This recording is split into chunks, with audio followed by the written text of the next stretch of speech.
Continuar. Y, y bueno, pues bienvenidos a este seminario de Historia de las Ciencias de la Alimentación y bienvenidos gracias por estar aquí presentes. Vamos a hablar bueno, el seminario surge de un proyecto postdoctoral de CONACYT que estoy realizando en la UAM Iztapalapa, en la Universidad Autónoma Metropolitana, Unidad Iztapalapa, bajo la dirección de la doctora se me fue el nombre, de Irma Hernández Bolaños. En este caso, este seminario es una oportunidad para discutir temas relacionados con cómo se ha producido el conocimiento sobre la alimentación, lo que les comentaba hace un momento, quiénes han producido conocimiento de la alimentación, hacer una historia de estos conocimientos, porque, por ejemplo, se conoce mucho sobre las prácticas de alimentación. Se conoce mucho, por ejemplo, uno de los clásicos de la alimentación es Sidney Mintz, que habla eh, sobre la relación de la producción de azúcar de la época colonial con el surgimiento del capitalismo y las redes de esclavitud. Se conoce mucho, pero no hay una historia, por ejemplo, un conocimiento adecuado, o me parece que no hay la suficiente historia sobre Sidney Mintz y por qué está produciendo este conocimiento en este momento, cuando produce estos textos. Entonces, y parte de esta tercera temporada, porque ya vamos en la tercera temporada, para quienes están incorporando por primera vez, em, esta tercera temporada está orientada a hablar sobre temas específicos que nos involucran a todos o que estamos participando en la producción o nos interesa la alimentación. Y vamos a tener un coloquio que será en septiembre, en la primera semana de septiembre, en donde están invitados a participar y a presentar sus trabajos, donde les haré llegar próximamente la invitación y para participar, para seleccionar los trabajos que van a hacer, no podemos tener un coloquio lamentablemente abierto a todo mundo, sino que tendremos que hacer una selección, porque pues por cuestiones de tiempo y de espacios no nos da tiempo, pero por lo menos espero que unos 2 días tengamos espacio para discutir trabajos de ustedes, de gente que esté interesada en participar. Y estas sesiones que hemos estado teniendo surge de una reunión que tuvimos en diciembre y en enero, de donde cada uno de los previos participantes pusieron sus dudas, temas, sugerencias de temas que querían explorar. Y uno de los temas, pues, que siempre surge y que es este de la industria de los ultraprocesados en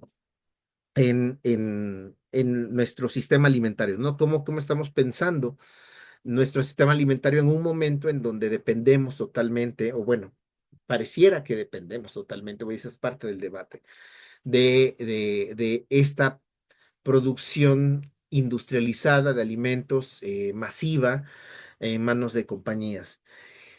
Y a mí, una de las ideas que me surgieron o me pareció para hablar sobre esto es el asunto de platicar sobre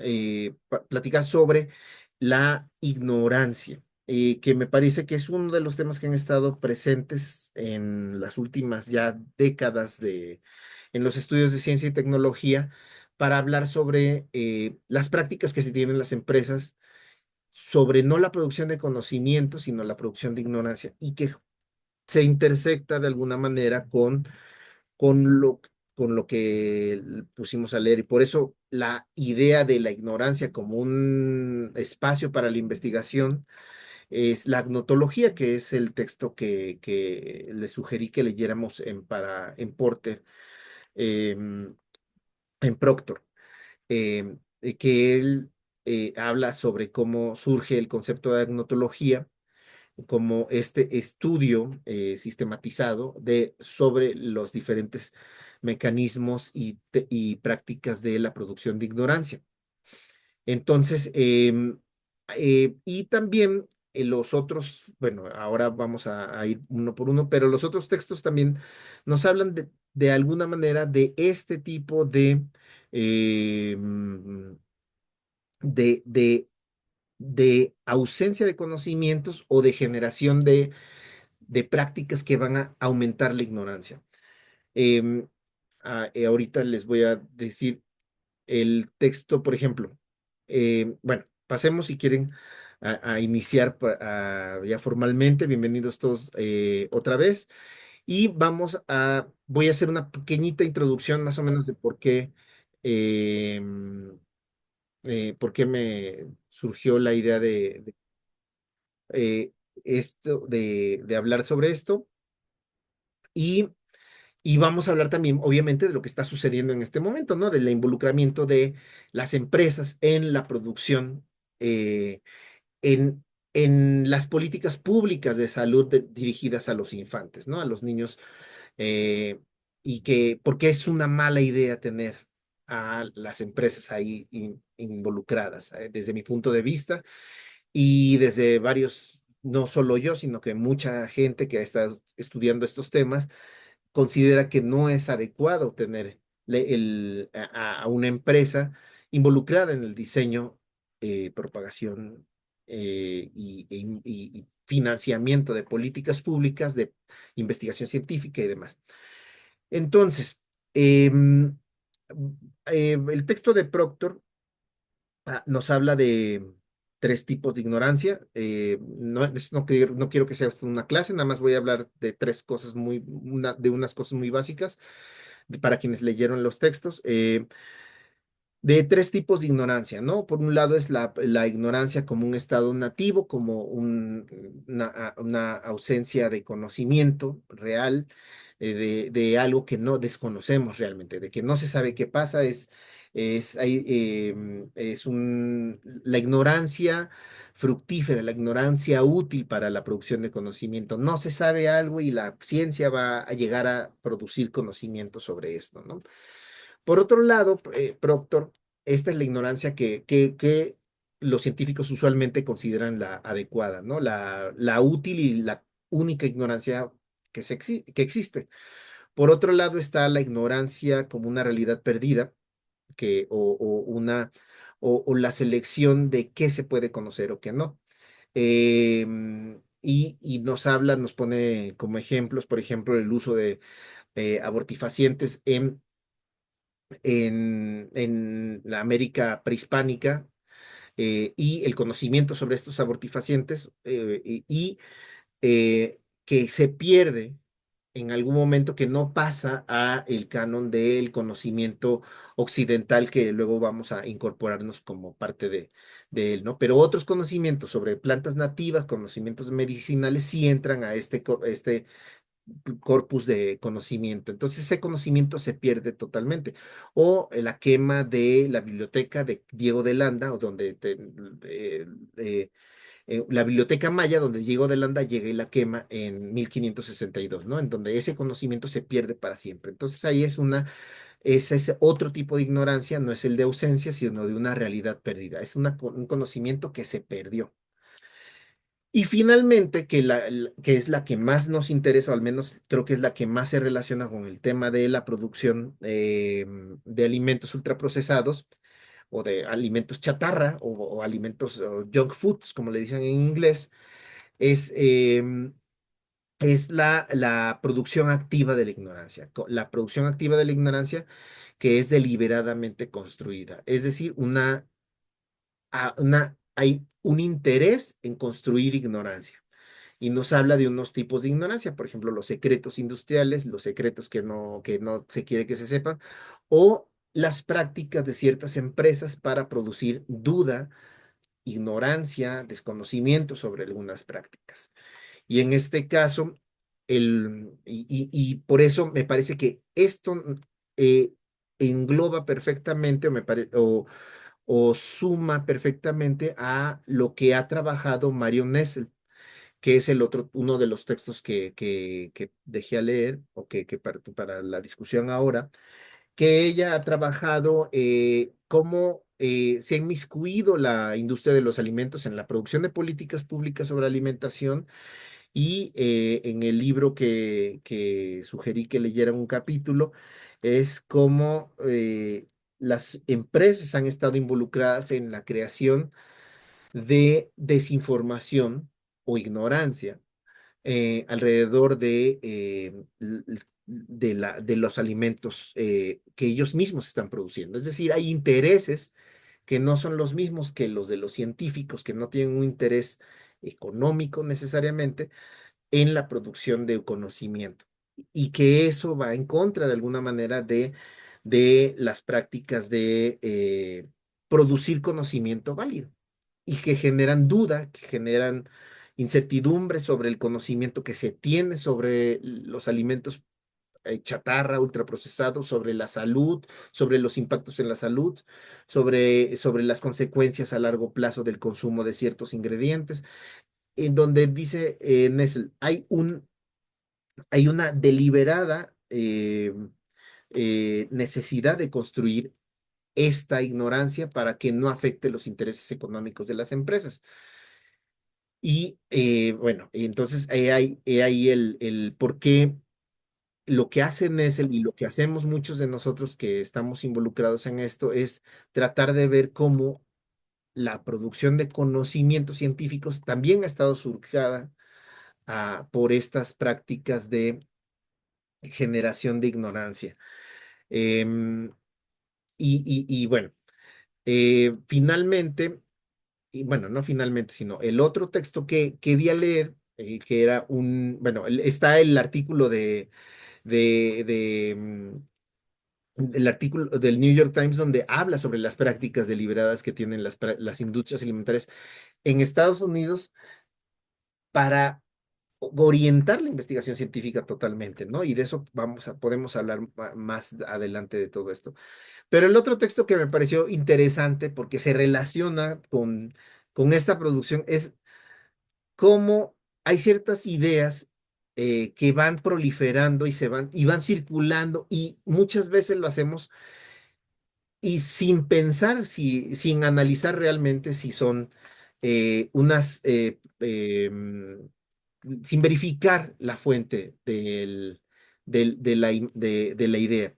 Y el texto de Regdal, las leyendas urbanas académicas, que nos habla sobre un episodio muy particular que me pareció muy divertido, muy como para llamar la atención sobre cómo deberíamos de hacer ciencia, o cómo deberíamos de producir conocimiento sobre la alimentación, es verificando, o sea, es volviendo a verificar las fuentes, volviendo a verificar los datos, volviendo a verificar los hechos, justamente para no caer en la propagación de bulos o de falsas ideas, ¿no? Y Regdal habla sobre cómo surge y se propaga una idea de que, para quienes no lo leyeron, es la idea de que había una idea de que las espinacas tenían mucho hierro y por eso eran buenas para la salud.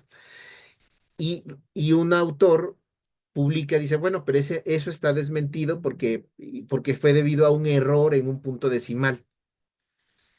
Y lo que Rectal hace es rastrear este desmentido de la idea de que sí hay mucho hierro, y que se atribuye a un error de un punto decimal del siglo XIX, y se dan cuenta de que la desmitificación de esto es en sí una errata, una idea falsa que ha sido, que se va propagando a lo largo de la academia. Y entonces, esa ignorancia me parece que es otro tipo de ignorancia que no está tan analizada por Proctor, pero que es un tipo de ignorancia de la propagación de noticias falsas, y que en un momento como el que estamos ahorita, en donde se propagan ideas relacionadas con alimentos, eh, donde cada gurú de la alimentación tiene una idea de cuál es la mejor alimentación adecuada o nuevo alimento, este nuevo ingrediente te va a generar te va a generar mejor salud, te va a quitar el envejecimiento, te va a adelgazar, lo que sea. eh, Tendríamos que estar muy cuidadosos de ver de dónde viene esta información, cómo la está propagando, quién se está propagando. Entonces, y la pregunta que surge es entonces, ¿podemos salir de esto? Y pues bueno, esa es la justificación mía que yo tengo para haber hablado de esto. Y pues me gustaría escucharlos a ustedes sobre eh, cómo podemos pensar los alimentos ultraprocesados, la ciencia de los alimentos ultraprocesados que están partiendo, que están siendo productos técnicos, productos científicos que tienen impacto en nuestra vida y cómo podemos em, evitar que, que surjan los bulos o que surja la desinformación a partir de estas prácticas, ¿no? Entonces, pues bueno, pues adelante, no sé si alguien quiere participar, hablar, los que leyeron los textos,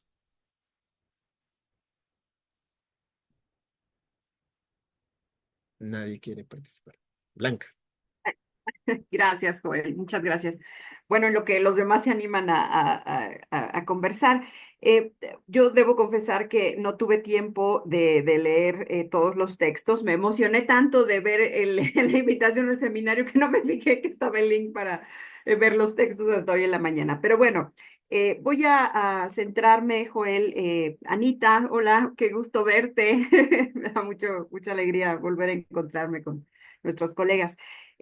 Me gustaría comentar algo sobre el último planteamiento que haces, cómo evitar la desinformación de esta producción activa de la ignorancia. Y voy a hablar desde mi experiencia en la Universidad Pedagógica Nacional.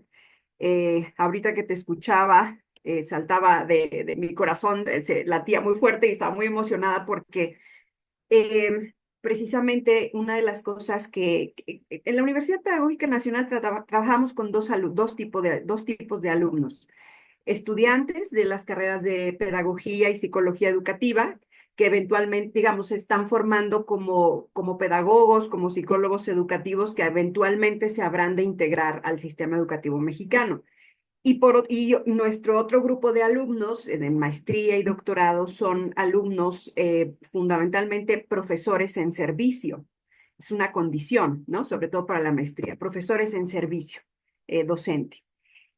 ¿Y a dónde voy con todo esto? Bueno, fíjense que una de las cosas que nos hemos encontrado en los últimos, o que hemos observado en los últimos años, es que cada vez surge más la preocupación de los maestros, un pequeño grupo, ¿no? Porque tampoco esto es así como que todo el mundo esté preocupado, ¿no? Ahí vemos un ejemplo claro de la producción de la ignorancia o de cómo este esfuerzo por ocultar impacta hasta lo más hondo como el sistema educativo.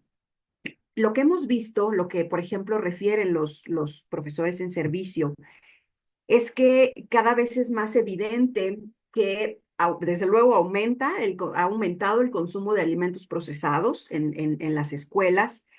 Hay una desinformación brutal en torno a los efectos que tienen estos alimentos sobre los niños y los adolescentes. Y sin embargo, ellos refieren que es muy claro que cuando los alumnos regresan del recreo, de espacios en donde comieron, los alumnos regresan alterados, ¿no? Y claro, pues ya sabemos por qué, por el consumo elevadísimo de azúcar y de alimentos procesados. Es decir, los maestros refieren un impacto directo entre el consumo de ciertos alimentos, bebidas, endulcorantes y alimentos procesados, porque no solo sucede con las bebidas endulcorantes, y la falta de atención y de memoria de los alumnos. Esto desde luego que es obvio para gente como ustedes que llevan años estudiando la alimentación. Entonces, bueno, ese es el problema, ¿no? La falta de atención y de memoria y, digamos, de poder tranquilizar a los alumnos. Llegan en un estado alterado después de ingerir estos alimentos. Entonces, el punto es, bueno, ¿y qué pueden hacer los maestros? Y frente a eso, el profesorado se ve pues en una condición de ignorancia de este tipo que tú refieres brutal, porque ellos mismos dicen, nosotros seguimos, por ejemplo, les voy a dar un ejemplo, en la nueva escuela mexicana. La nueva escuela mexicana tiene muchos errores, muchísimos. Y, en fin, pero no vamos a hablar de eso. Pero uno de los grandes errores que tiene es precisamente el que siguen utilizando el plato del buen comer. Y entonces los profesores se ríen y dicen, por favor, el plato del buen comer, o sea, ya no lo llevan, ¿no? Ni los alumnos, ni los padres, ni los propios profesores, ¿no? Comen igual de mal. Entonces, claro, el que se siga hablando del plato del buen comer impide que se haga una crítica, ¿no? ¿A qué entonces debemos comer o de qué debemos alejar a los estudiantes? Entonces, bueno, digamos que ya para ir cerrando el comentario, eh, tendríamos que empezar a cuestionar qué hacer para evitar esta producción activa de la ignorancia en las bases, ¿no? En el sistema educativo mexicano. ¿Hacia dónde tendríamos que dirigir nuestros esfuerzos eh, para atender esa parte en las bases, en la niñez? Y cuestionarnos cada vez más esta idea tan arraigada del plato del buen comer en nuestros estudiantes. Entonces, bueno, por mi parte sería todo.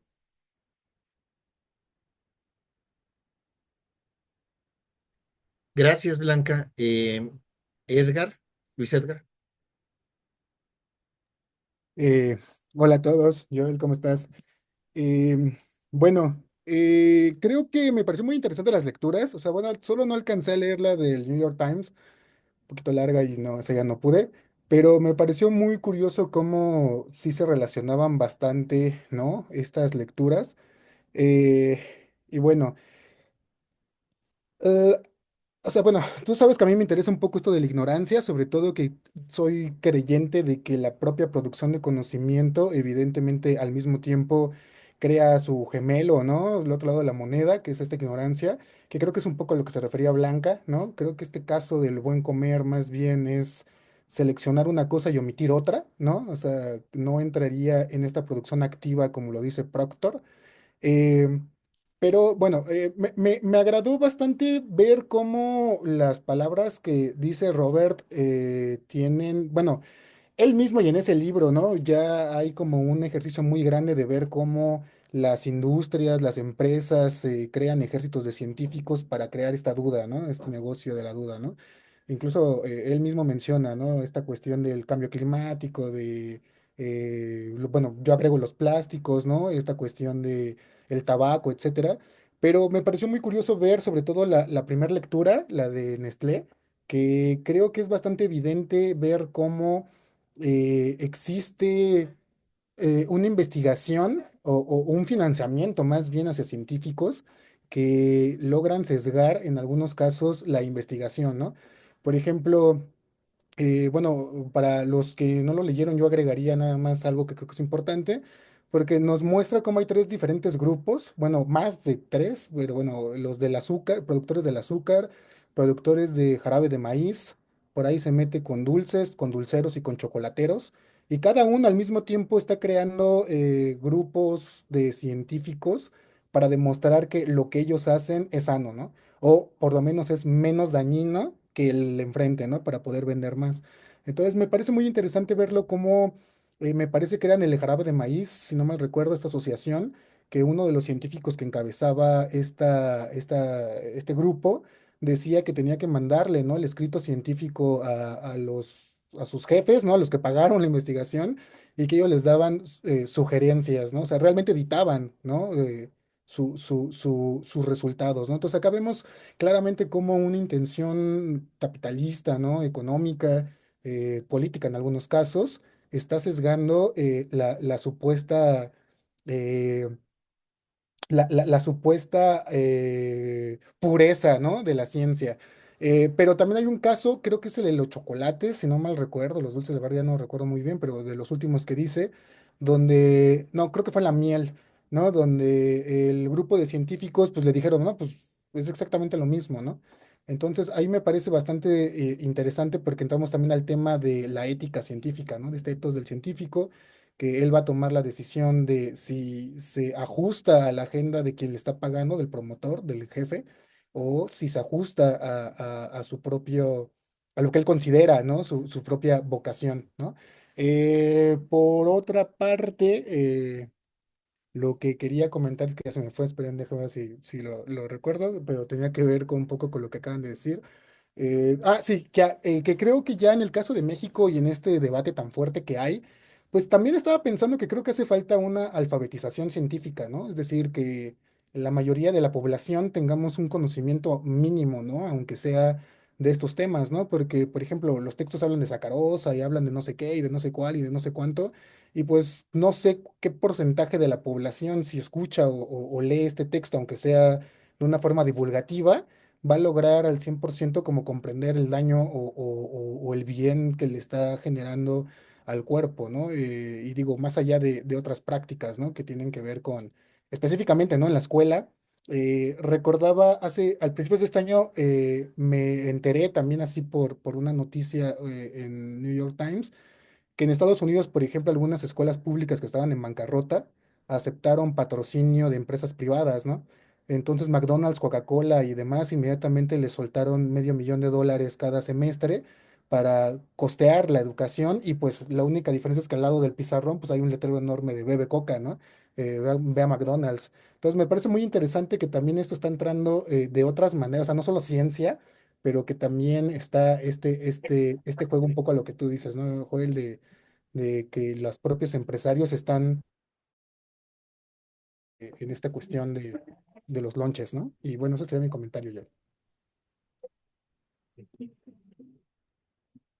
Gracias, Luis.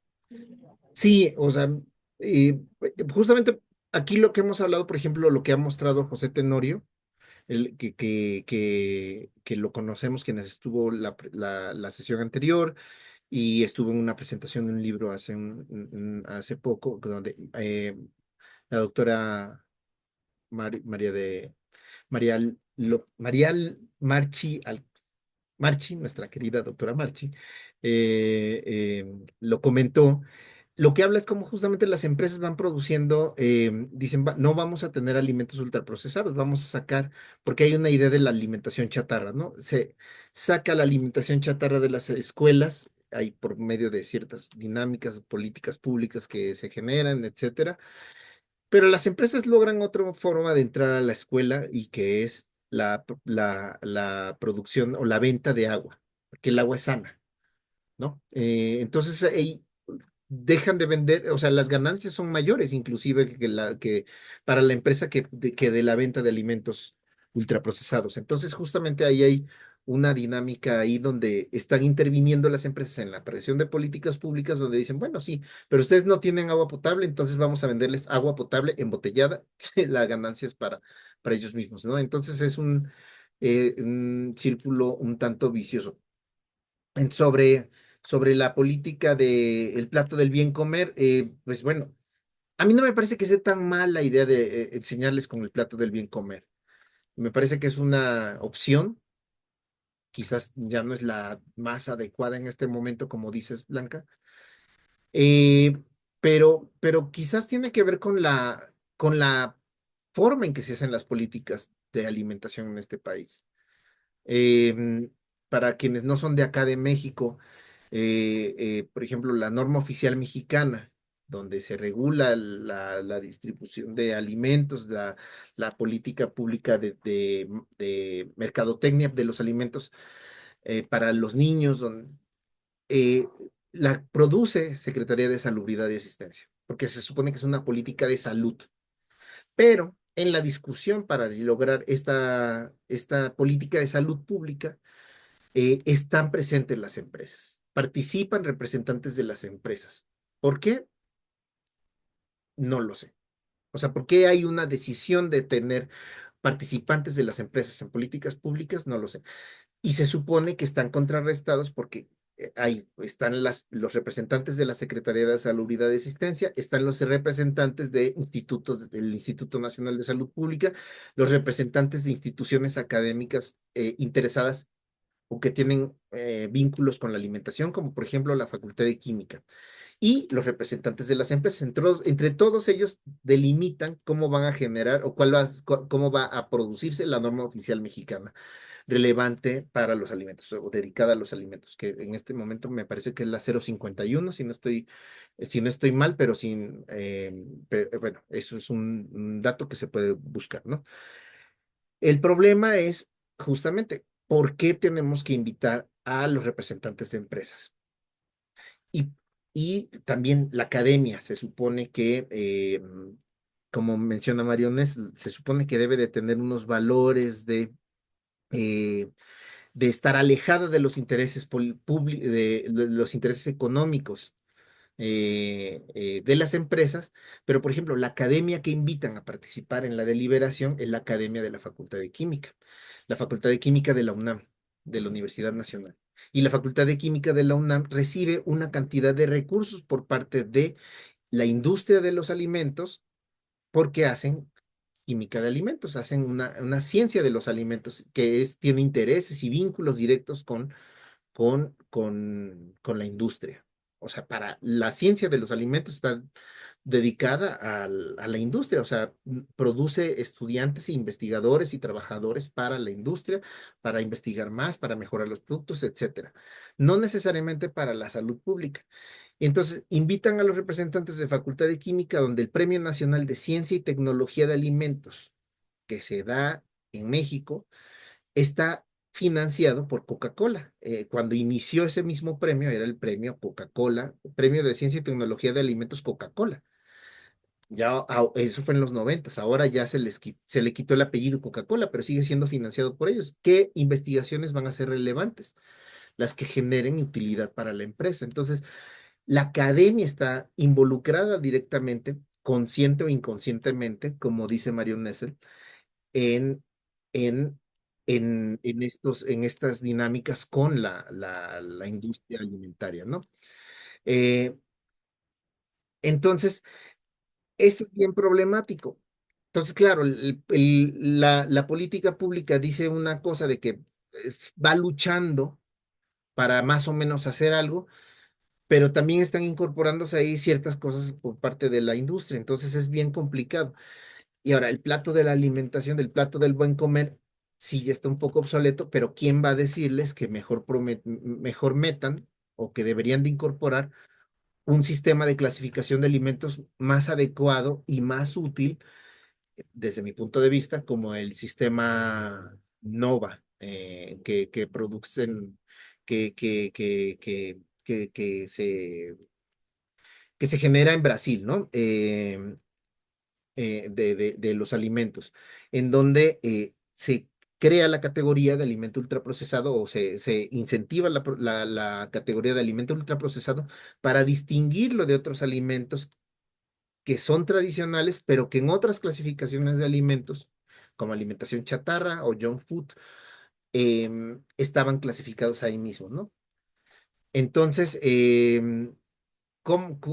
¿quién está defendiendo que se inserte esto como política pública? Que yo sepa, muy pocas personas. La Instituto Nacional de Salud Pública sí lo está promoviendo, pero hay muchos intereses en contra de esta promoción. Entonces, y ahora lo que decía Luis, em, políticas para educar a la gente. Muchos de los estudios desde el siglo XIX, Luis, eh, y de la idea, hay una idea en la ciencia y en muchos científicos y expertos de que la población es ignorante y parten de este vacío epistémico. Sí, efectivamente, la gente a lo mejor no sabía qué eran las calorías, pero la gente sabía qué comer. Entonces, pensar que la ignorancia de la población a 100 años o más de 100 años o 120 y tantos años de estar haciendo políticas de educación alimentaria, de educación nutricional, de educación racional de la alimentación, ¿es la solución? No lo sé. No estoy tan seguro, Luis. Yo no estoy tan seguro de eso. O sea, El año pasado premiaron un artículo diciendo de gente que decía que lo que pasa es que la gente no sabe comer. Y yo, bueno, están repitiendo argumentos de 1920, literalmente, prácticamente palabra por palabra eran las conclusiones. O sea, sí, la gente dicen que no sabe comer, pero no, eso no nos debe de, o sea, justamente si nos detenemos ahí, no avanzamos. O sea, ¿por qué adjudicarle a la gente que no sabe comer? ¿Por qué adjudicarle a la gente que debe de saber y no hacer políticas públicas que regulen, por ejemplo, que la ciencia sobre los alimentos debe estar despegado, debe tener reglas más claras para evitar los conflictos de intereses, ¿no? Entonces, pero bueno, ese es mi punto de vista. Viviana, Hola, buenas tardes. Viviana Escamilla y soy química de alimentos de formación en la licenciatura, justo en la Facultad de Química.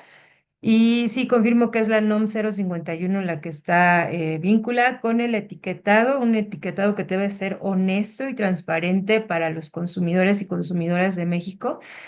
Y bueno, hablando de este tema de la agnotología, definitivamente sí es... pues en algunos casos un abuso. A mí de los abusos más fuertes hay muchos, ¿no? Pero de unos que me pegan mucho es cuando ponen en estas tostadas de maíz que comercializa una empresa muy grandota que dice libre de gluten, ¿no? Y es maíz. Entonces, como química de alimentos, denme un segundo. Indicar que un maíz es libre de gluten es un abuso, ¿no? De la falta de información que tienen los consumidores y son de los que más me chocan. Entonces, en esta intención, entonces, pues este sistema capitalista y este sistema que ya tenemos que dar por hecho cuando nos acercamos al estudio de cualquier tema social o de ciencias naturales, pues nos hace como esta vinculación de abusar o de, pues sí, de no ser tan transparentes con los consumidores.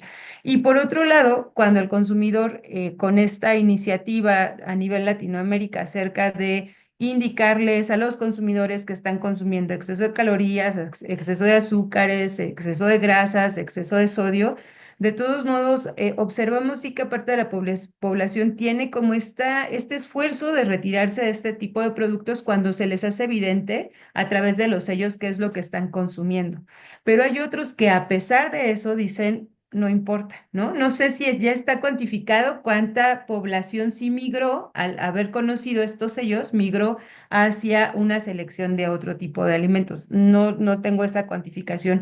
Entonces, sí está este tema. ¿Y por qué tiene que estar la industria? ¿No? Yo como estando como en los dos lados, en investigación, pero también estando colaborando con algunas empresas, tiene que estar la industria porque esa separación del conocimiento tampoco es buena. De repente hay muchas industrias que están más avanzadas en tecnología porque justamente están buscando cómo hacer esta síntesis, cómo hacer esta optimización de obtención de productos y se le tiene que avisar a la academia, aunque la academia está limitada en recursos de todo tipo, pero avisarle cómo está vinculada esta investigación y al mismo tiempo la academia le tiene que poner estos límites a la industria.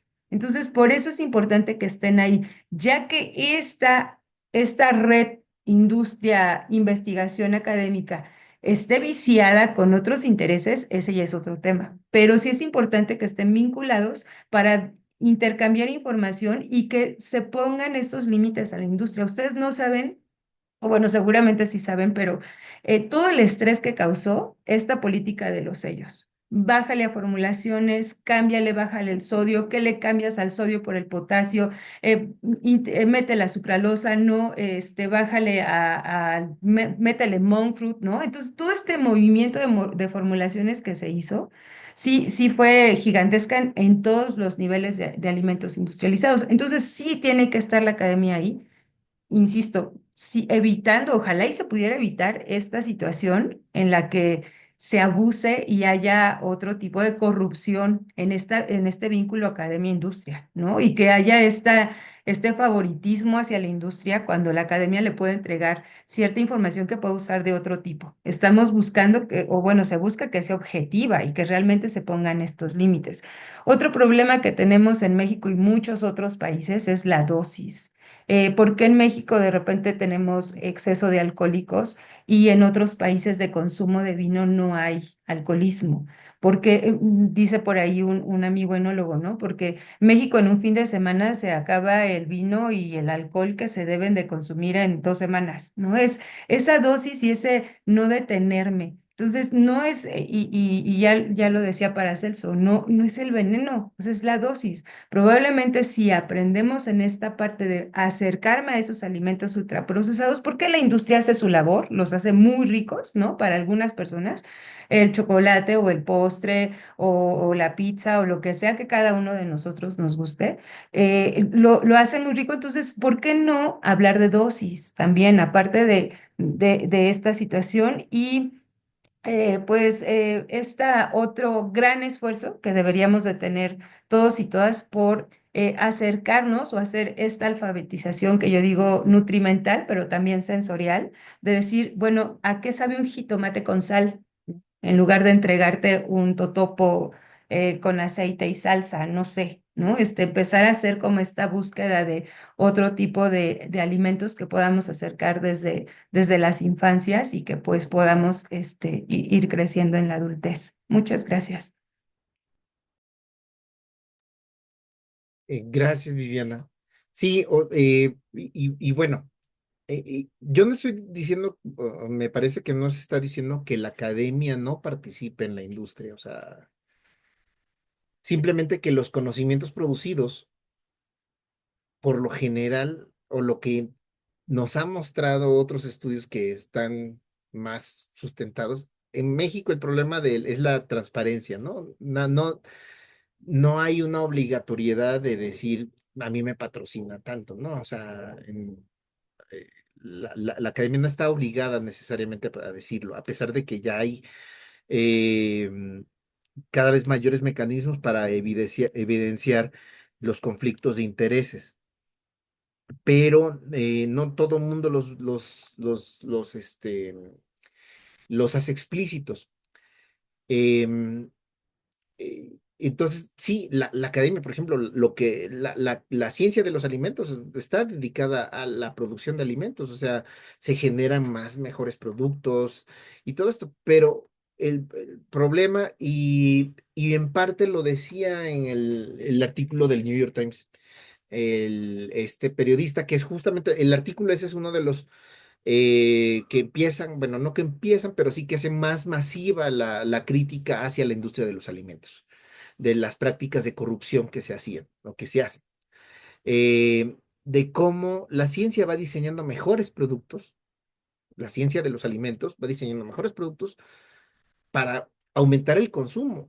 Y para aumentar el consumo no necesariamente de lo sano, ¿no? Independientemente de que podremos tener un gran debate sobre qué es lo sano. Em, entonces, ¿y eso a quién le beneficia? A la industria, ¿no? Pedro, yo ahorita te doy la palabra, no te me vayas. Alzó la mano y Mónica. Entonces, sino que justamente quienes diseñan las políticas públicas de alimentación, las políticas públicas, pues la empresa puede contratar a todos los científicos que quiera para mejorar sus productos, diseñarlos y todo esto. Yo no estoy, sí, están en su derecho, cada quien. Yo también soy químico en alimentos, de la Facultad de Química, por eso conozco todo esto de primera mano. eh, o sea, y no estoy en contra, o sea, justamente que participen en la industria está bien, pero el problema son las políticas públicas donde el Estado se supone que debe de garantizar cosas orientadas a la salud, no necesariamente a la ganancia de la industria, ¿no? Entonces, yo creo que ahí es donde justamente hay que distinguir cosas, porque la empresa, los científicos organizados por la empresa, están orientados a mejorar los productos para aumentar las ganancias de la empresa, pero no necesariamente están orientados a mejorar la salud de la población, ¿sí? No necesariamente. Habrá gente que sí, habrá prácticas que sí. Yo no estoy diciendo que todo sea, y creo que nadie lo podría decir, ¿no? Los absolutismos no parecen sanos, pero el, el libro de Marion Nessel, eh, eh, los libros de Marion Nessel de Food Politics, que leímos sobre, ¿cómo se llama este libro? Que se me fue el nombre, el de Unsavory Truth, y otro sobre la industria de los alimentos, dicen, "Bueno, la industria tiene un playbook, una guía de cómo actuar, ¿no? Y aquí se los voy a leer porque lo tengo aquí anotado, ¿no? Por crear duda en la ciencia, patrocinar investigación para producir los resultados deseados por la industria, ofrecer regalos y arreglos de consultoría. O sea, fíjense quiénes están haciendo la consultoría de las empresas. Usar grupos de discusión, promover la autorregulación, es decir, que la empresa se va a regular. Lo que mencionas de los sellos, sí, la empresa se autorreguló, pero después de que se enfrentó durante años a a la publicación de los sellos, no le quedó de otra. Em, Promover la responsabilidad personal de los individuos sobre el tema fundamental. Los sellos terminaron siendo lo que son gracias a la presión de la empresa, donde la presión era de que, bueno, la gente tiene que tomar la decisión de si consume o no consume, a su libertad. Y, y bueno, entonces, y, es la última parte, es más pequeña porque es para Estados Unidos, dice, usar a la corte para confrontar a los críticos y las regulaciones que son poco favorables. Vean las demandas que quieren que se quite la regulación sobre alimentos, o sea, una cantidad de demandas. Pero bueno, voy a dejar de hablar. Le voy a dar la palabra a Mónica. Pedro estaba luego y luego no, Aguirre, no sé quién seas, pero bueno, te doy la palabra. Hola, pues yo nada más un pequeño comentario sobre la participación de la industria y la vinculación con la academia. Pues yo como Joel, o sea, coincido en que pues la industria es libre de hacer lo que quiera, ¿no? Y que justo, pero bueno, sí, nunca hay que perder de vista que incluso en la vinculación lo que busca la empresa es pues ganancias, ¿no? Entonces, eh, yo creo que sí hay una diferencia muy grande entre vincularse de otras formas que existen y que las empresas tengan un sitio en la toma de decisiones, ¿no? Porque justo con lo que nos acaba de leer Joel, o sea, la cantidad de lobbying que se hace, o sea, porque pues los científicos no somos, no estamos exentos de que si me regalan un coche, ¿verdad? No voy a decir como, bueno, pues, qué tan grave puede ser que esté en el pizarrón que diga Coca-Cola, ¿no? Si les enseñamos a los niños que no tomen, pues al fin, qué tan grave puede ser, ¿no? O sea, no estamos exentos de eso. Creo que, si bien, por supuesto, la vinculación, además, existe, las empresas financian la Facultad de Química, la Facultad de Ingeniería, ¿no? La de Biotecnología, o sea, hay un montón de dinero de la industria, ¿no? Em, También hay que considerar que o sea, la información o sea, es asimétrica la forma en la que se comparte la información, porque, es decir, la academia publica sus artículos, ¿no? Y son generalmente de acceso público, pues, ¿no? A veces no, pero bueno, digamos que el objetivo es que sea de acceso público, mientras que la industria, es decir, la gente que está en la industria problema, pero al revés no, porque la industria está cobijada en las figuras de propiedad intelectual, ¿no? Entonces, pues tampoco es como que todos nos vamos a compartir y somos amigos, pues, ¿no? O sea, digamos, es una relación asimétrica y pues eso, no podemos pensar que las empresas O sea, pues no sé si voy a sonar así como dice Joel absolutista, pero bueno, de las empresas siempre hay que dudar, ¿no? O sea, no sé, a lo mejor de los científicos no, pero de las empresas, también de los científicos, pero de las empresas siempre hay que dudar, ¿no?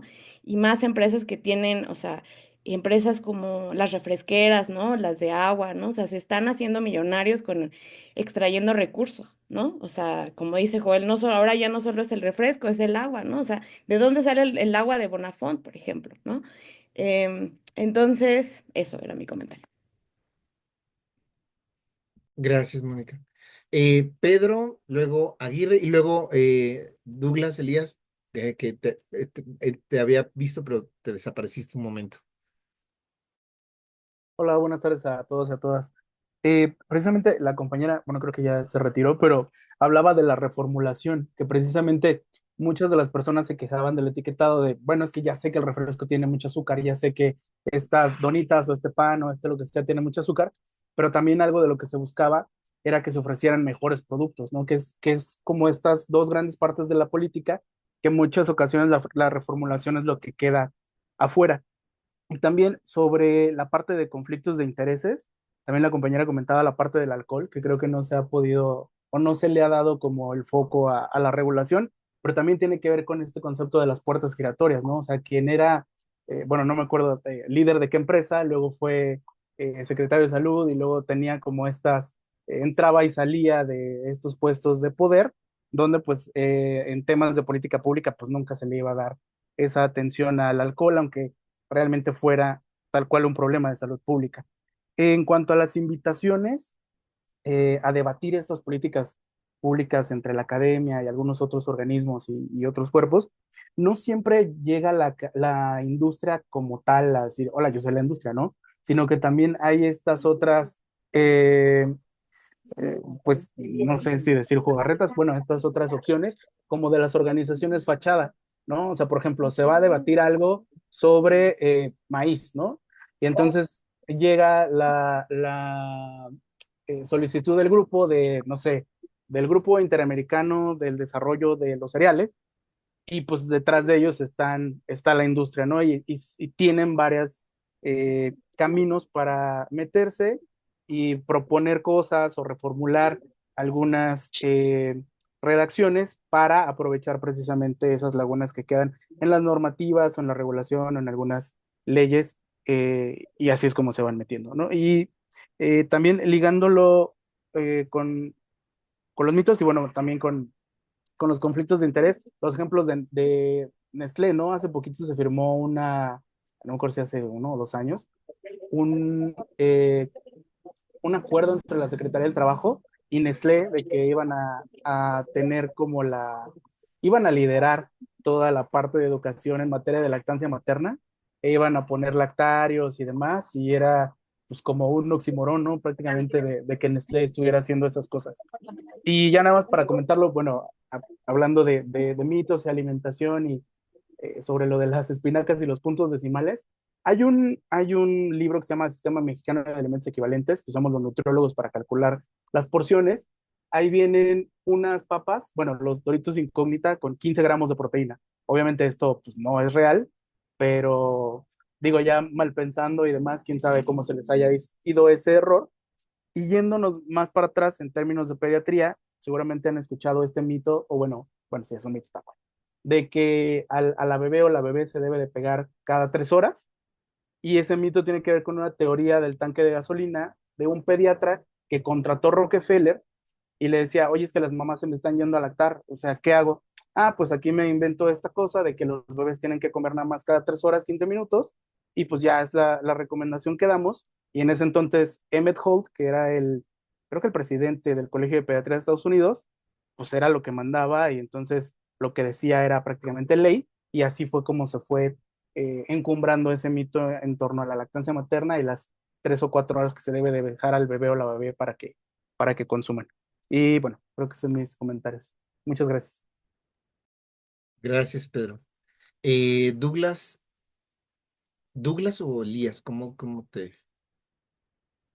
Y luego Blanca. No te estamos escuchando, Douglas, un momentito. Ya, ya. Muy buenas tardes, espero que se encuentren muy bien. Mi nombre es Douglas Elías, eh, soy cocinero, soy chef aquí en la ciudad de Bucaramanga y actualmente estoy estudiando Ingeniería de Alimentos como una homologación a la Facultad de Derecho. También estudié Derechos, soy abogado, pero nunca ejercí. Me metí en cocina hace 8 años y escuchándolos a ustedes encontré algo, y es que Colombia y México no solamente compartimos historia común, sino hasta el mismo relato de imposición de económico. No sé cómo sea en este momento la situación allá en México, en su tierra, pero les comento, nosotros venimos con la aprobación de Congreso desde el 2002 con la resolución de los sellos en los productos alimenticios de ultraprocesados. Y ustedes no se llegan a imaginar la locura que fue eso, porque algunas líneas económicas y políticas de ese país dijeron que iban a empobrecer las empresas, que iban a acabar el empresariado, que mejor dicho, que la gente pobre ya no tendría que comer. No sé si ustedes tengan tiendas de barrio. Nosotros aquí en Colombia tenemos cerca de nuestras viviendas, pues sobre todo en los sectores populares, tiendas. La gente va y compra y fía. Entonces que se iba a acabar el fiado en Colombia, que mejor dicho, se iba a acabar como tal varias líneas empresariales. Aquí en Colombia, hablar de comida saludable es peligroso. Creo que Joel o alguien lo mencionó al principio, tenemos gurús, que la dieta keto, que la dieta del agua, que la dieta Coca-Cola, que la dieta Chetos. Entonces, escuché hace algunos años la dieta Subway y aquí en Colombia fue famosísima, tanto que cada barrio tenía su propio Subway junto a los Oxxos. Para que ustedes lo sepan, después de México, Colombia es uno de los países donde más tiendas Oxxos hay. Eh, y ha sido todo un toma de desengranar. Siento que la cadena está requedada en Colombia, hablo del tema Colombia, muy rezagada. El tema gastronómico, que es un gremio que represento, estamos muy rezagados porque literalmente tenemos personas que solamente están yendo a trabajar, no les interesa si el aceite que estamos usando se está quemando, si estamos cumpliendo con la normatividad, si la leche, los lácteos que estamos comprando realmente son leche o son sueros lácticos, si los productos que estamos utilizando están germinados en destroza, ¿cómo es el otro? Aspartame. Está muy de moda el tema de las bebidas cero, acá en Colombia, todas las bebidas gaseosas, no sé ustedes cómo le digan a la gaseosa, nosotros le decimos gaseosa al refresco, no sé si ustedes le dicen refresco. Eh, Nosotros estamos en este momento en una moda, los colombianos somos de modas, muy de modas. Entonces, leyendo los textos y hago gran alegoría también a lo que decía el texto, permítame un momento que se siga porque acá. eh, Tenemos unos vacíos que debemos ayudarnos. Yo creo que parte de nuestro trabajo es intentar darla a conocer, pero realmente siento que hay unas debilidades fuertes dentro de la academia, fuerte de la agremiación, y es que estamos por fuera, todos los gremios estamos trabajando en unísono, cada uno por su lado, los químicos, las personas que están en ingenierías industriales, los ingenieros de alimentos, los nutriólogos. Es más, les comento, acá en Colombia, no sé si ustedes conozcan, hayan escuchado al doctor Baita. No sé si en México se escucha algo del doctor Baita, no sé. El doctor Baita es uno de los que más ha hablado sobre el tema de la dieta keto y tiene en contra la Asociación Colombiana de Nutriólogos. Y aparte también hay lo consideran mucho bastante, bueno, nosotros también, pero él es un famoso y tiene todas las redes sociales, Instagram, Facebook, TikTok, es una novedad. Y mucha gente que no está en nuestra línea de trabajo, en la línea académica, cree que es palabra cierta lo que él dice. Entonces, eh, siento que participar de estos espacios para mí es importante. Considero que debemos trabajar, volver a la gastronomía tradicional, a lo natural. Eh, Estoy con la UNANS, Universidad de México, creo que es el de tema antropológico, sí, la Facultad de Antropología. Yo estoy encargado de un seminario de investigación con la UNAM, por eso llego con ustedes, en medio de scrollear en el Instagram, amigos y compañeros, pues llego a compartir con ustedes este seminario. Les abro las puertas de mi país, de mi ciudad, lo que haga falta y lo que necesiten. Pero sí quiero decirles algo, necesitamos empezar a crear una línea vertical de trabajo. No sé si hay personas de otras nacionalidades diferentes a los colombianos y a los mexicanos, pero sí tenemos que empezar a crear una estructura. Tenemos enemigos en común. Alguien estaba hablando de Bimbo por ahí entre líneas. Aquí también está Bimbo, aquí también está Coca-Cola, aquí también están las compañías de Maruchan. Pero el problema real de todo esto es que están llegando al foco a una población que no le interesa la academia, que no le interesa el estudio, que no le gusta investigar. Y estamos llenándonos de una población que come lo que ve en televisión. Entonces estamos en esos fenómenos donde hamburguesas de 3.000 pesos mexicanos, ¿sí? Hamburguesas de este tamaño, donde tiene 3, 4, 5, 6 carnes bañadas con 8 quesos, bañados con 3 salsas dulces, y uno dice, hombre, con 2 kilos de papa frita. Ah, oye, la Coca-Cola de litro no puede faltar. Y esa es una porción personal, porque lo vimos en un TikTok, porque es una tendencia, y siento que tenemos que empezar a clarificar que dentro del tema de la historia, porque por ejemplo, ¿qué es lo que nos separa? ¿Qué separa la formación académica? ¿Cómo separarla del tema político e ideológico? Ustedes saben que es un tema que ha marcado mucho el tema mexicano y colombiano. ¿Sí?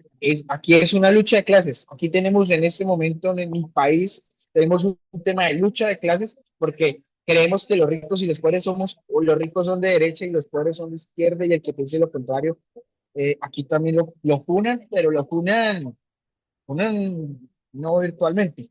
Ustedes saben a qué me refiero. La funada es real y cómo llegamos a eso, cómo evitamos que la gente crea que comer salchicha es saludable, cómo enseñarle a la gente que el aceite de palma, el aceite de soya no es saludable, cómo decirle a las personas que consumir gaseosa de desayuno no es saludable. Casi que toda nuestra gastronomía en horas de la mañana, no sé cómo sea en México, pero ustedes aquí van a encontrar hamburguesas desde las 6 de la mañana, empanadas fritas a las 6 de la mañana, y empezamos a hablar con la gente, intentamos explicarle a la gente el valor de la comida, el ir a la plaza, es un tema importantísimo, el volver a la plaza, hombre, no les interesa. Entonces, hoy vengo ante ustedes a hacerles la pregunta, ¿cómo incentivamos a las personas que coman responsablemente? Escuché acerca de perdónenme si lo escuché mal, el plato del buen comer, eh, si me pueden poner ahí una cartilla que ustedes tienen de la buena alimentación. Nosotros no tenemos eso. Entonces, ¿cuál es el aporte, por lo menos como chef? Mi trabajo en este momento es tener una cocina saludable donde uso manteca de cerdo. Algunos dirán, estamos en contra del uso, pero para mí es lo más natural. Sí, el uso de la manteca de cerdo, nosotros mismos la preparamos, hacemos sostenibilidad, estamos trabajando en un programa que se llama muy parecido o similar a un restaurante mexicano que se llama El Balde, que es un restaurante donde ya no tienen reproducción de basura. Todo lo que usan ahí vuelve a la olla, vuelve a los platos y es sostenible.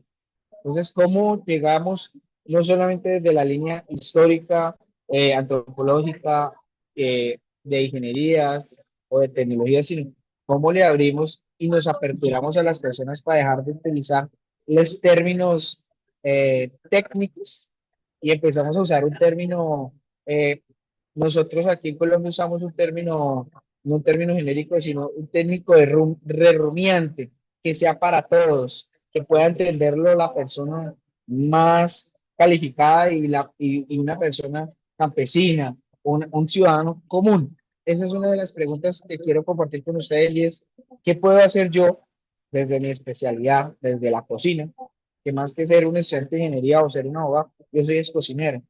Mi trabajo se ha basado en cocina. Entonces, les hago esa pregunta. ¿Qué puedo hacer yo para intervenir en mi comunidad, mi ciudad, aquí en este momento en mi ciudad, eh, para el trenecito? No he escuchado el tema del trenecito. Tendría que investigar. ¿Qué puedo hacer yo en ese momento para aportarles a ustedes desde mi región, desde mi país, y ustedes aportarme para que podamos ir haciendo ese eco a otras esferas, porque realmente si nos vamos por el tema económico e ideologías, de ahí no vamos a salir. Realmente es un tema que nos va a complicar todo el camino. Muchísimas gracias. Les deseo a todos una excelente tarde. Gracias, Douglas. No te quites los audífonos para que escuches la respuesta. Eh, Blanca, le voy a dar la palabra a...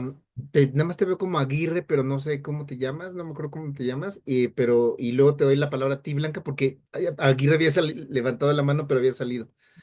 Bueno, yo creo que desde mi punto de vista la orientación que podemos hacer es muy fácil, relativamente sencilla, y es lo que dice Michael Pollan, ¿no? Pues comamos alimentos, comamos comida, o sea, que preparemos comida, o sea, y al momento de preparar la comida, limitamos muchos de los daños que estamos eh,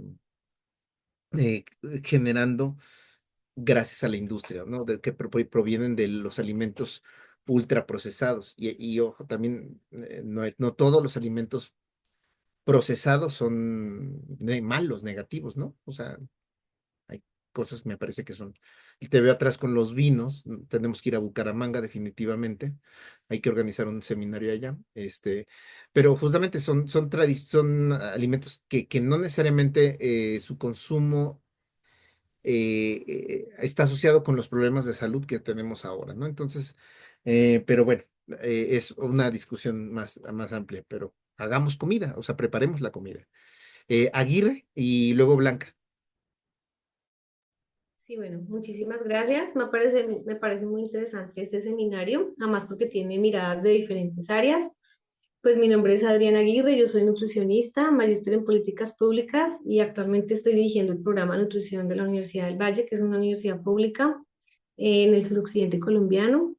Estaba escuchando un poco las intervenciones de todos y me parece pues como un poco la intervención iba orientada a lo que dijeron algunos compañeros previamente con respecto a los actores que trabajan en la definición de políticas, sobre la pregunta a quién involucrar, quiénes deberían estar allí. Entonces, precisamente porque el área que manejo pues es de la nutrición comunitaria y también es de las políticas, y las políticas de salud actualmente en el doctorado que estoy terminando, me parecía importante como poner los ejemplos que están sucediendo. Aquí, digamos, nosotros en Colombia somos muy similares. De hecho, México es un país que nos ha dado línea en todo lo que tiene que ver con políticas alimentarias y de salud alrededor de lo que tiene que ver la malnutrición por déficit o por exceso. Nosotros, digamos, hemos sido orientados por, por México en todo lo que es lo metodológico para medir lo que pasa en pues, los desenlaces de salud relacionados con lo alimentario. México ha sido como un país que ha guiado la metodología de la medición. En Colombia también nos ascribimos al plato del buen comer, pero llamado de otra manera porque también como país de acá nos permean, nos implementan las políticas gringas y las formas de entender la alimentación. Se hacen algunos ejercicios de adaptarle, por supuesto, quienes nos formamos en salud, pues seguimos una evidencia que estoy de acuerdo, en algunos casos ha sido elaborada y que digamos, ha estado de alguna manera blindada y que se reproduce, digamos, una desigualdad al acceso a la información y al reconocimiento de los saberes, que como decía alguno de los compañeros, existe en las comunidades históricamente, pero también existen unos mitos que son reproducidos no solo por la academia, sino también por algunos actores sociales. Existe también aquí nuestra situación de cooptación de muchos actores que participan en la interacción de políticas para claramente presentar sus intereses. Entonces, si uno de ellos ha sido, digo yo, por ejemplo, nosotros mismos como universidad ahorita, como universidades que tienen programas de nutrición, hemos sido también, digamos, como fichados como unos actores indeseables en algunos procesos de política por unos actores emergentes que llevan tal vez 5 o 7 años hablando del tema de los ultraprocesados, que es por supuesto algo muy importante y que se ha debatido en diferentes programas de nutrición del país, de los 18 que existen, con comunidad han trabajado, pero hay un grupo emergente muy fuerte que también celebramos y el que, digamos, también yo creo que la academia se quiere unir, que estigmatiza a la universidad porque mete en un solo costal todas las formas de interactuar alrededor de las políticas y que, digamos, dice que los programas de nutrición todos están cooptados por la industria, y yo me uno un poco a lo que decía la compañera de la UNAM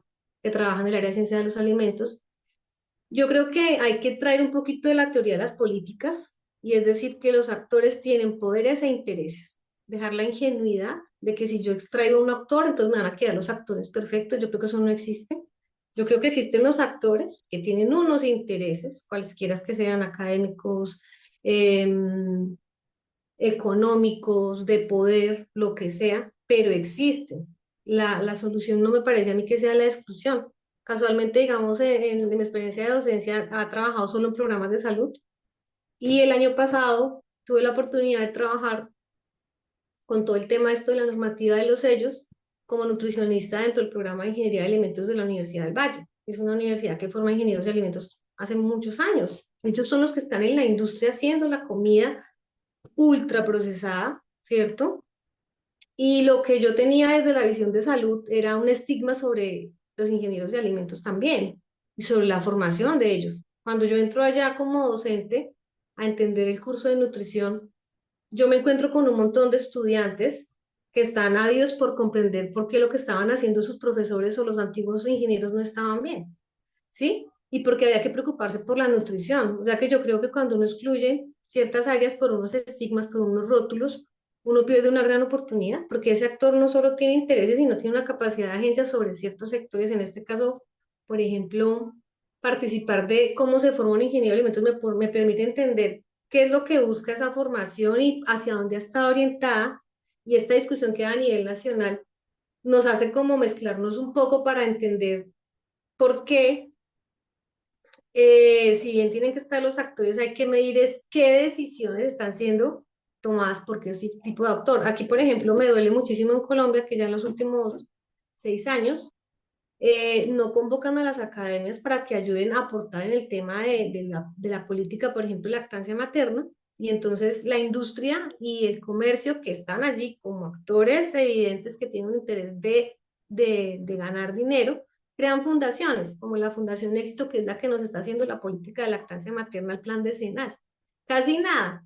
Un grupo que es un grupo económico muy fuerte, que tiene metido por dentro un montón de marcas y seguramente de productos que están, digamos, jugándole en contra de la lactancia materna, pero a través de esa fundación que tiene recursos se han metido, digamos, en los espacios de decisión para definir los documentos de política a través de la fachada de una fundación, y han sacado a la universidad, por ejemplo, de allí.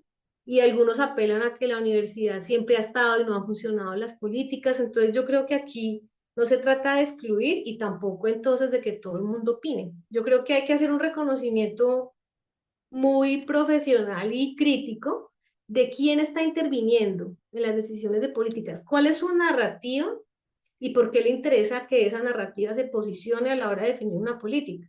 Y por supuesto, como ya han mencionado casi todos, que eso no es una solución ni algo que sea mágico, pero declarar el conflicto de interés nos hace entender el entramado que de financiación o de poder que trae la narrativa que impone el actor en la arena política cuando define una política alimentaria. Y yo creo que eso a uno le ayuda a entender por qué se quiere imponer esa decisión o por qué se excluye la otra. Y más allá de eso, de que solo los que estamos aquí, que somos los buenos, que definimos, eso tampoco es tan cierto.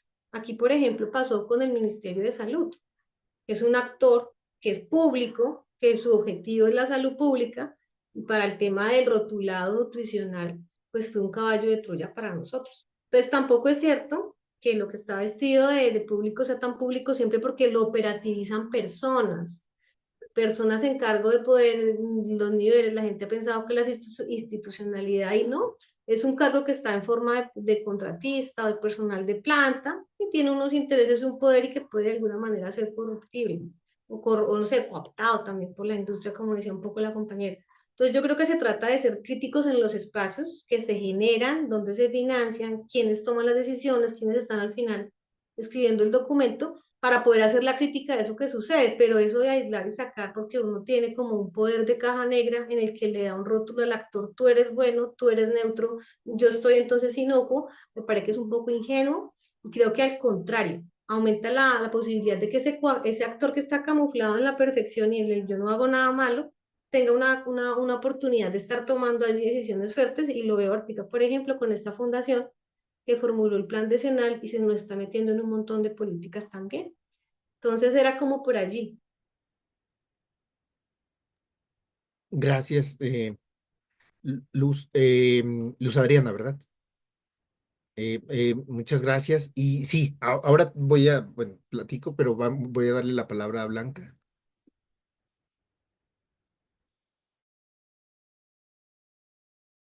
Perdón, gracias. Bueno, un poco para volver a los textos, particularmente al texto de Giering, me preguntaba lo siguiente, y es un poco una pregunta que les lanzo a ustedes que llevan ya tiempo estudiando el tema de la alimentación. Pensaba en esto, a ver, en la cadena de producción de alimentos, me parece que hay cosas que no queremos de manera voluntaria los consumidores, que no queremos ver, que no queremos oler, que no queremos, digamos, saber por voluntad. Esto yo lo he visto estudiando el caso de los rastros, ¿no? Llevo ya un rato trabajando los rastros en el siglo XVIII y XIX y justo lo que me he encontrado es precisamente sí, el rastro como una necesidad de tener higiene y todo lo que ya sabemos sobre las corrientes de salud pública, pero también en las fuentes es frecuente encontrar la necesidad de no ver cómo se sacrifica el animal, cómo se destaza, cómo se vende, cómo huele, cómo se ve. Y en ese sentido me pregunto, y es insisto, me gustaría alimentación, si acaso en la alimentación no pasamos por dos tipos de ignorancia. Si es que hay cosas, pensando en el texto de Gehring, si acaso hay cosas que queremos ignorar como una realidad perdida, ¿no? O sea, hay cosas dentro de la cadena de producción de alimentos que quizá los consumidores preferiríamos no ver, ¿no? O sea, hacer como perdida esa realidad, como puede ser el sacrificio y el procesamiento incluso. Y que también haya una ignorancia del tercer tipo, que es de la que hemos estado hablando, ¿no? Que es la ignorancia de producción activa. Entonces, ¿dónde está, digamos, la frontera? Es decir, hay cosas que efectivamente no queremos ver. Es decir, en el tema de la alimentación transitamos por estas dos ignorancias. Desde mi experiencia con el estudio con los rastros, me parece que sí, pero me gustaría escuchar qué piensan ustedes, Joel, que llevas tanto en esto. Gracias, Blanca. Eh, a ver, déjame, te contesto a ti y luego voy con Luz Adriana para hablar sobre, también tenemos nuestros casos en México de las fundaciones, ¿no? Em, pues sí, yo creo que sí, hay una parte de que deliberadamente estamos nosotros queriendo no saber de dónde vienen los alimentos, pero también porque nos hemos alejado hemos alejado la producción del alimento, ¿no? Del consumo. Entonces, ese alejamiento me parece que también ha sido deliberado, justamente para ocultar, pues, la crueldad contra los animales, la forma horrorosa en que se crían los animales, bueno, las denuncias a las formas. Entonces, sí, pero, o sea, no queremos ver, pero también ha sido una decisión deliberada.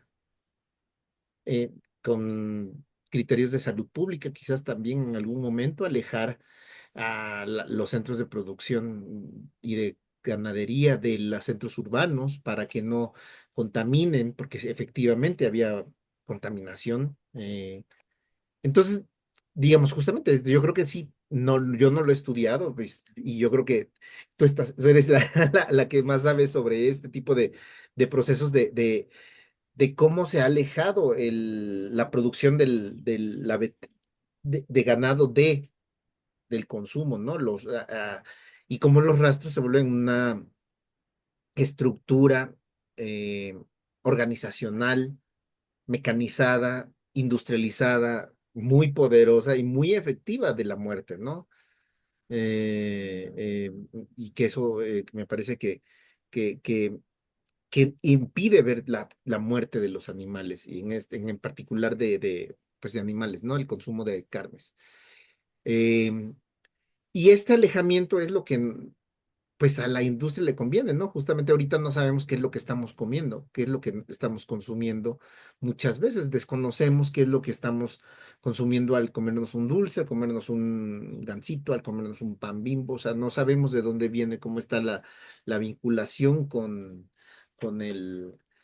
Y no necesariamente lo vamos a saber siempre, ¿no? Pero eh, quizás habría una forma, o como dices, podríamos vincularnos nuevamente con esta naturaleza del alimento si consumiéramos alimentos otra vez, ¿no? Alimentos pues reales, ¿no? O sea, eh, mm, no procesados, no ultra procesados, que la clasificación NOVA es bastante clara al respecto, ¿no? Que en donde los ultraprocesados ya no son solo eh, eh, los ultraprocesados son les leo, a partir de procedimientos industriales complejos de diseño a base de combinar componentes de todo tipo, con muchos aditivos, edulcorantes, saborizantes, que se distinguen de los alimentos procesados, que incluyen un proceso de transformación y con una lista corta de ingredientes que reconocemos. De alguna manera, los alimentos procesados son los que podríamos hacer en casa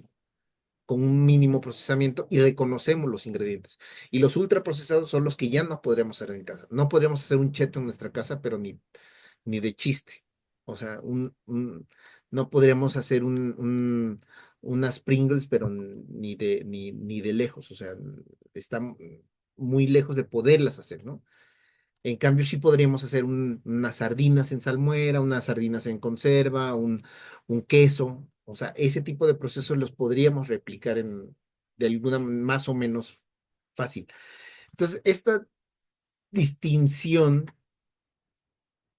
a mí me parece que es útil porque nos permite vincular los alimentos nuevamente a su origen, ¿no? O sea, entonces, no sé, yo creo que habría que ver cómo se dio esa separación históricamente. Quiénes la incentivaron, por qué la incentivaron, y no necesariamente fue por fines industriales. O sea, justamente yo creo que la primera separación que se da es el Estado que quiere sanitizar, que quiere alejar la producción del alimento de su consumo para la sanitización, ¿no? O sea, entonces, eh, y que no le convenía ni le hacía mucha gracia a la empresa, ¿no? Me parece. A principios del siglo XX no creo que les haya hecho mucha gracia a los productores de alimentos. Aleja a la lechería de aquí de la ciudad, ¿no? Y regula el consumo de pulque, ¿no? Entonces eso, desde mi punto de vista. Y pues la otra ignorancia, pues sí, la generada por las empresas, ¿no? Entonces, y Luz Adriana, pues bueno, aquí tenemos las fundaciones, como dices, las fundaciones que se disfrazan de, de fundaciones con fines científicos, en donde, lo decía Pedro, los secretarios de salud, científicos de academias, participantes en la toma de decisiones públicas. Entran a estas fundaciones, pero son financiados estas fundaciones por las empresas. El ejemplo más claro y más documentado, me parece, es el de Funsalud, que funciona como una Fundación Mexicana para la Salud, donde han participado los ex secretarios de salud, salen de la Secretaría de Salud, entran a Funsalud y luego se van a la empresa, regresan a un puesto de toma de decisiones en el gobierno, regresan al Funsalud, y es una, una puerta giratoria de entrada y salida, ¿no? Que eso también lo han documentado. Y que a través de Funsalud financian otras pequeñas fundaciones, agrupaciones que pareciera que no tienen vínculos directos con la empresa, porque el dinero viene a través de Funsalud. O sea, Funsalud actúa como una mega fundación de limpieza del origen de los fondos, de la financiación, de quienes están financiando las investigaciones, los pronunciamientos y el lobbying que hacen en la generación de políticas. Entonces, eso está bastante también, me parece, documentado, lo han documentado. eh, y bueno, en México tuvimos un presidente que fue director de Coca-Cola. Entonces, más cerca la vinculación de la creación o no creación de políticas públicas destinadas a regular la industria de los alimentos, pues no puede estar, no puede estar, ¿no? O sea, tuvimos a Fox de presidente que fue director de Coca-Cola México. Entonces, eh, pues bueno, no sé si alguien más tiene algún comentario.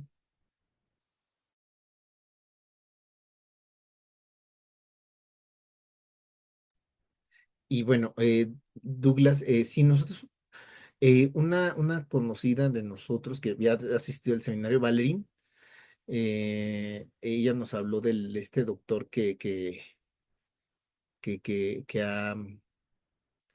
que habla sobre la dieta keto en Colombia, ¿no? Entonces sí, es un charlatán. Eh,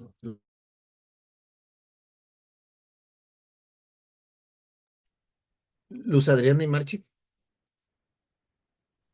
Sí, precisamente, digamos que hay también un reto muy importante en todo lo que tiene que ver con, pues no he podido leer, no había leído no ha tenido acceso a las lecturas, me disculpo porque no sabía que había que prepararlas, pero las voy a leer, por supuesto, porque creo que en el tema de la desinformación también ha habido un papel muy recesivo del Estado, porque yo entiendo el tema de la libertad y todo, pero por ejemplo en países como Francia, ya ha entrado un poco la regulación de la gente que entra a hablar sobre cosas de salud. Y por ejemplo, este personaje que citaron es un personaje que presenta credenciales de salud, luego la gente piensa que el discurso que tiene pues es cierto.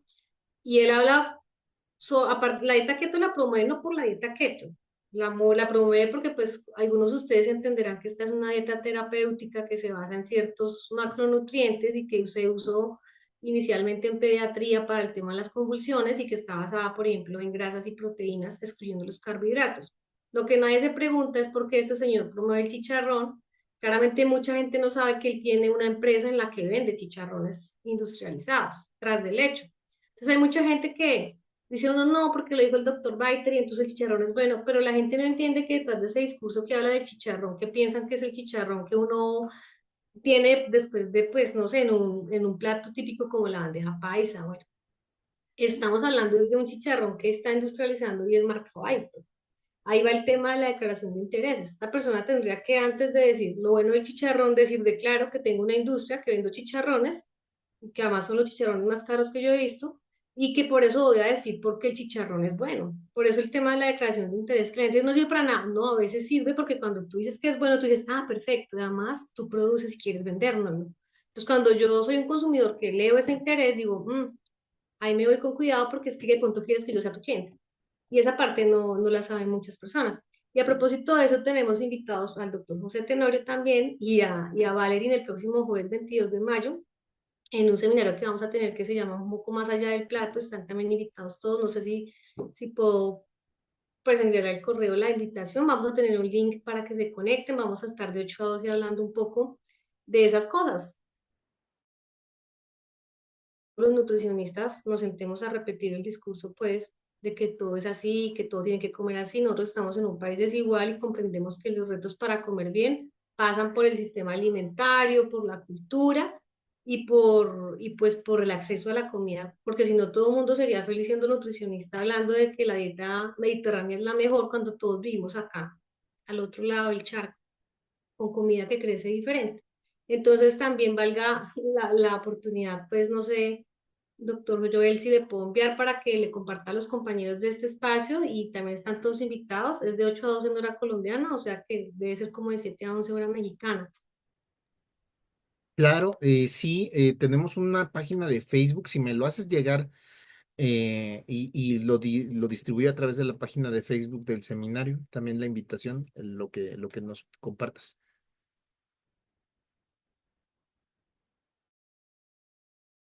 Muchas gracias.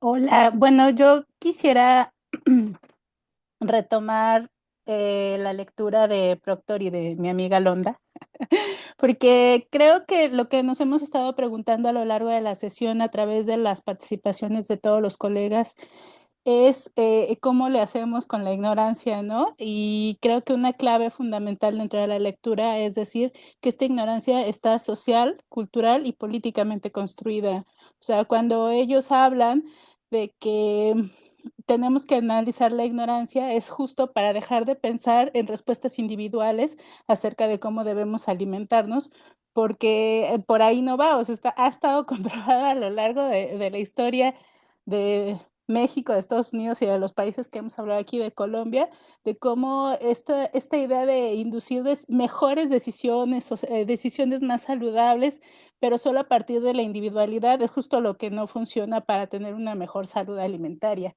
Y entonces me gustaría retomar cómo justo la agnotología nos habla de eso, ¿no? De cómo no podemos pensar la ignorancia como simplemente un lugar o un lugar donde vamos a llegar y vamos a vaciar ahí conocimientos y ya vamos a tener la luz.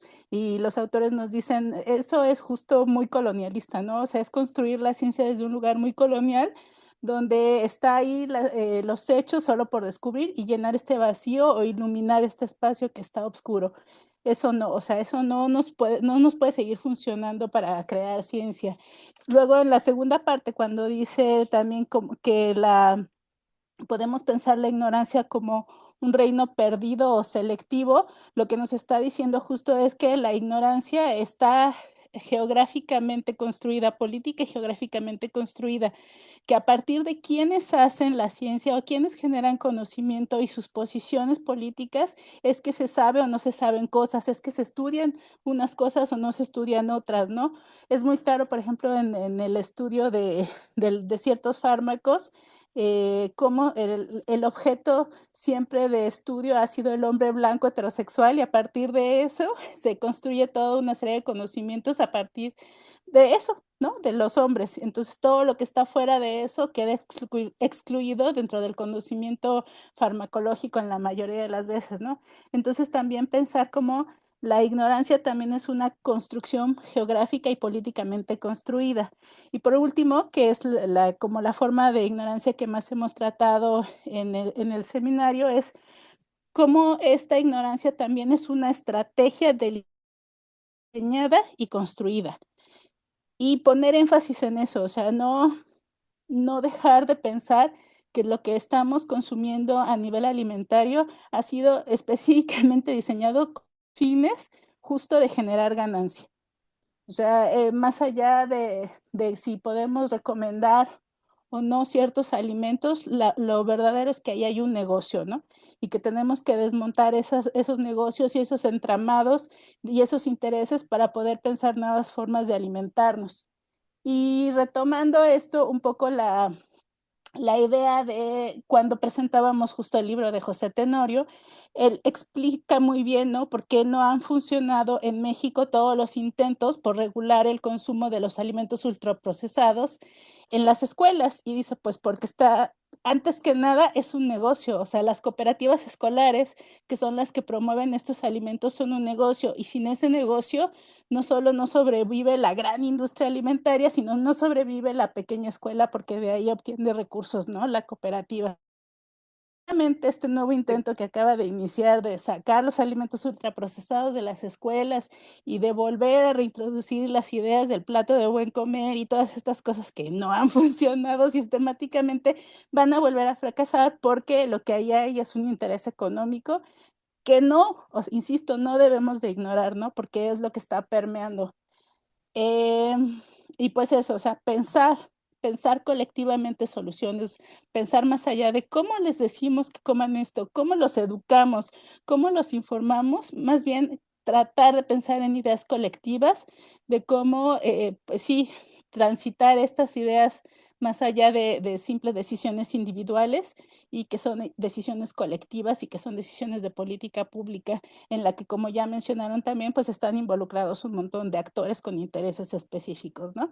Pero creo que para eso nos sirve este texto a nivel filosófico, como para repensar esta ignorancia construida culturalmente y cómo desmontarla. Gracias. Gracias, Marchi. Sí, bueno, hemos descuidado un poquito el texto, pero sí, lo que dices esta de la geografía de la ignorancia me parece que es importantísimo que no lo destaqué, no lo mencioné, pero como dices, el texto lo menciona, ¿no? No sabemos igual todos. Y esta geografía de la ignorancia a veces, y en el caso de la industria de los alimentos, de la alimentación, pareciera que hay una deliberada construcción de ignorancia sobre ciertas cosas en ciertas poblaciones, en ciertos grupos sociales, en ciertos espacios. Entonces habría que justamente investigar estas cosas. ¿Por qué no se sabe de la misma manera en todos lados? ¿Quiénes se están beneficiando de esta ignorancia, ¿no?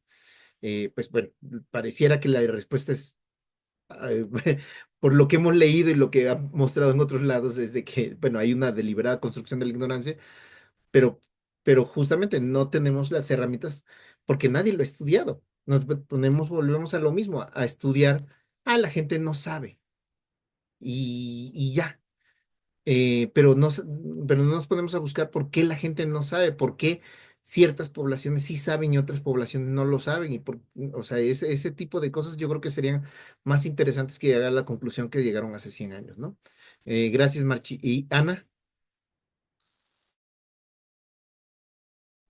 Ay, gracias. Hola.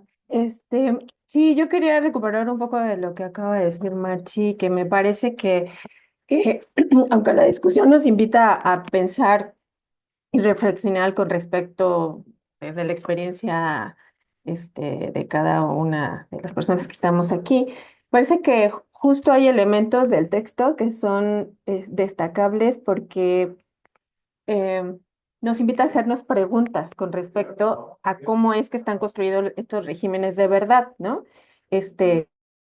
Idea de esta estudio sobre la ignorancia, que es la anotología, que justamente es esta revelación de que la ciencia no solo produce saber, sino que produce ignorancia. Y este espectro que nos invitan todas las lecturas es también invita a posicionar desde diferentes actores, desde diferentes dimensiones, donde se está generando o las formas de generación, estos tipos de ignorancia, ¿no? Que van desde los errores repetidos que se van consolidando como hechos, desde la ignorancia inducida a través de las tecnologías, desde los conflictos también de intereses estructurales, hasta finalmente la ignorancia como fenómeno producido. Y ahí yo pienso que hay ciertas preguntas que de alguna manera tendrían que estar guiando nuestra forma de acercarnos a los fenómenos, ¿no? En este caso, pues los fenómenos de las ciencias de la alimentación, y que tienen que ver con esto de qué es aquello en estos regímenes de producción de la verdad que se considera incuestionable, ¿no? O sea, aquello que ya damos por hecho, ¿no? Nos decía Ay, se me olvidó tu nombre, Aguirre, que México ha sido un punto de referencia para la construcción o para la toma de mediciones, ¿no? La generación de métricas, ¿no? Pues eso tiene una historia que no tendría que ser considerada como incuestionable, ¿no? Otra pregunta es, ¿quién tiene el poder de establecer lo que no hay que investigar, ¿no? ¿Qué es aquello que creemos que ya ha estado y por lo tanto no hay que investigar?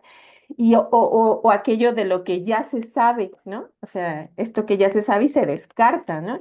Entonces, y también otra cuestión que está en este punto de esta idea de la transferencia tecnológica, ¿no? O la transferencia de innovación, ¿no? Entre lo que sucede en la industria, entre lo que sucede en la universidad y que finalmente está el consumible, que es la población, ¿no? Quien consume, ¿no? Entonces, ¿qué tecnologías estabilizan esas formas de no saber y que sigue siendo el discurso justamente del que se le adjudica al consumidor, ¿no?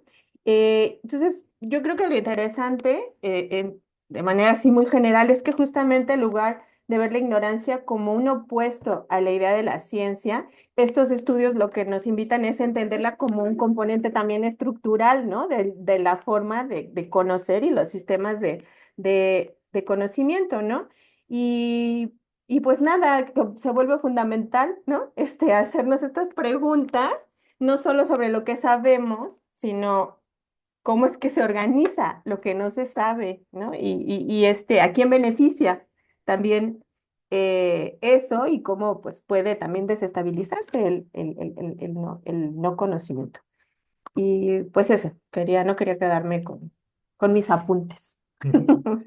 Sí, sí, sí. Gracias. Muchas gracias, Ana. Sí, o sea, justamente lo que dice sistemas de producción de saber y sistemas de poder, de distribución del poder, o sea, cómo está distribuido el poder y las dinámicas de poder en la producción de políticas públicas, en la producción de conocimiento científico, en la producción de la decisión de quién estudia, de la creación de disciplinas para la industria, disciplinas científicas en la academia, en universitarias, eh, que tienen una utilidad práctica para la industria. O sea, cómo se han llegado a la producción de estas disciplinas que han sido útiles, pero que también están ahí involucradas, ¿no?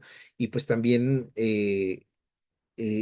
las formas en cómo, bueno, el escandalito que tenemos ahora en México de la producción de información y de eh, con los fines de una empresa en particular que es la televisora Televisa, ¿no? Que tiene una cantidad de facetas porque va atacando a muchos actores que no necesariamente están alineados con una ideología en particular, sino que es un ataque deliberado en contra que genera desinformación. Entonces, ¿cómo podemos pensar todo esto? Justamente eh, es, es complicado, pero si nos quedamos únicamente, como dice Ana, en las dinámicas tradicionales de epistemología, de producción de conocimientos únicamente, y descuidamos todo lo demás, que es la agnotología, que es lo que nos invitan Proctor y Schevinger, pues ya descuidamos una parte muy importante de la realidad, ¿no? Y también debemos involucrar la política, lo social, lo económico, todo, como decía Luz Adriana, está incorporado y mezclado. El problema es cómo llegar a consensos adecuados donde no necesariamente tenemos que darle la preferencia a un interés económico, sino pues el Estado, desde mi punto de vista, debería de privilegiar los intereses de la mayoría, en el sentido de privilegiar y cuidar la salud de la población. Y si hay conocimiento y si hay evidencias de que ciertos alimentos están asociados con ciertas enfermedades, pues podríamos regular a las empresas desde el Estado. O sea, no dejarlo en las manos de las decisiones individuales, sino tomar decisiones colectivas y, y promover estas decisiones colectivas, pero también eso tiene que ver con unas toma de decisiones políticas y en muchos casos electorales, que, que, que no todo siempre va a ser maravilloso, ¿no? No creo que en ningún lado tengamos el candidato perfecto, ¿no? Entonces,